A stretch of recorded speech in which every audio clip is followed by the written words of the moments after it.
Chapter 7. A Union, Blessed by Fate. Muhammad had now passed his 20th year, and his reputation as a reliable and honest man, known as Al-Amin, had spread throughout Mecca. Many of his kinsmen began inviting him to join their trading expeditions, and soon he gained experience and success as a merchant. His growing skills in managing business transactions led to an increasing number of engagements to oversee trade on behalf of others. During this time, he lived a quiet life, caring deeply for his family and taking responsibility for his uncle Abu Talib's household. He was especially close to his cousin Jafar, a beautiful and intelligent child, whom he treated like a younger brother.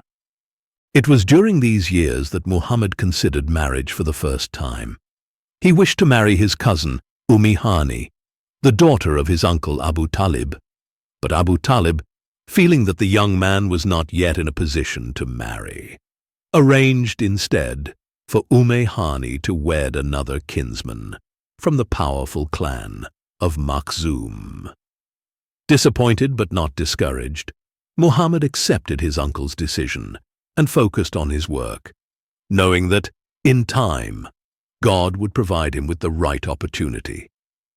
Around this time, a woman of noble birth, wealth, and influence, named Khadijah binte Khuwailid, was living in Mecca.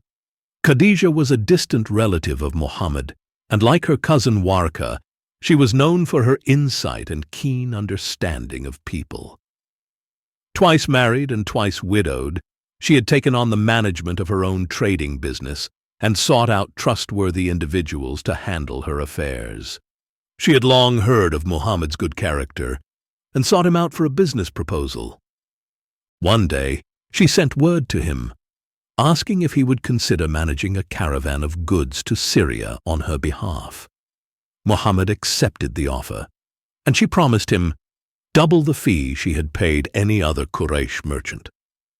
To accompany him on the journey, Khadijah appointed a servant named Maisra, who was to observe and report back. As the caravan made its way through the hot desert, Maisra could not help but notice the many miraculous events that occurred along the way. One day, as they neared the outskirts of Syria, he witnessed two angels shading Muhammad from the scorching sun's rays.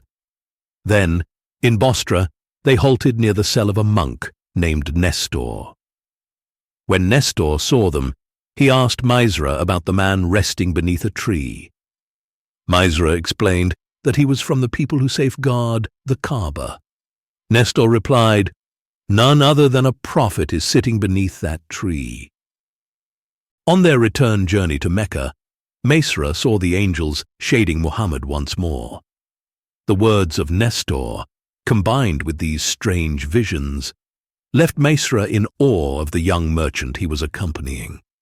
When they returned, Muhammad went to Khadijah's house, recounting the details of the journey and presenting her with a substantial profit from their trade. Khadijah was greatly impressed, not by the wealth he brought, but by his dignified manner and honesty. Maisra, still filled with wonder, eagerly shared his observations of the angelic shade and the monk's declaration, further strengthening her admiration. Khadijah, already drawn to Muhammad's integrity and noble qualities, felt a profound respect and love for him. Unsure of how to approach the matter, she confided in her friend Nufaisa, who offered to speak to Muhammad on her behalf. Nufaisa approached Muhammad and asked him why he had not yet married. "I do not have the means to marry," he replied.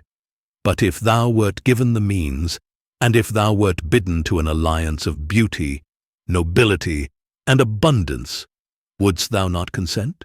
she asked. Muhammad, slightly taken aback, inquired who this woman might be. When Nufaisa revealed that it was none other than Khadijah, Muhammad responded, "If that be true, I am willing." Shortly thereafter, Muhammad and his uncle Abu Talib went to the house of Khadijah's uncle, for her father had long passed away, and formally proposed on her behalf. The marriage was agreed upon, and 20 she-camels were offered as a dowry. After the ceremony, Muhammad left his uncle's house and went to live with his new bride. Despite being 15 years older, Khadijah and Muhammad's marriage was blessed with immense love and mutual respect. She supported his every endeavor, and he cherished her for her wisdom and companionship. Their home was filled with happiness and laughter, and Khadijah gave birth to 6 children, 2 sons and 4 daughters. Muhammad's eldest son, Qasim, brought so much joy that he was known as Abu al-Qasim, the father of Qasim. However, Qasim passed away before his 2nd year, leaving a void in their hearts. On the day of his marriage, Muhammad freed Baraka, the loyal slave who had been with him since his birth. Khadijah, in turn, gave him a slave named Zaid, whom Muhammad soon adopted as his own son. Zaid, too, would go on to play an integral role in Muhammad's life. Together, Muhammad and Khadijah's household became a place of love and generosity.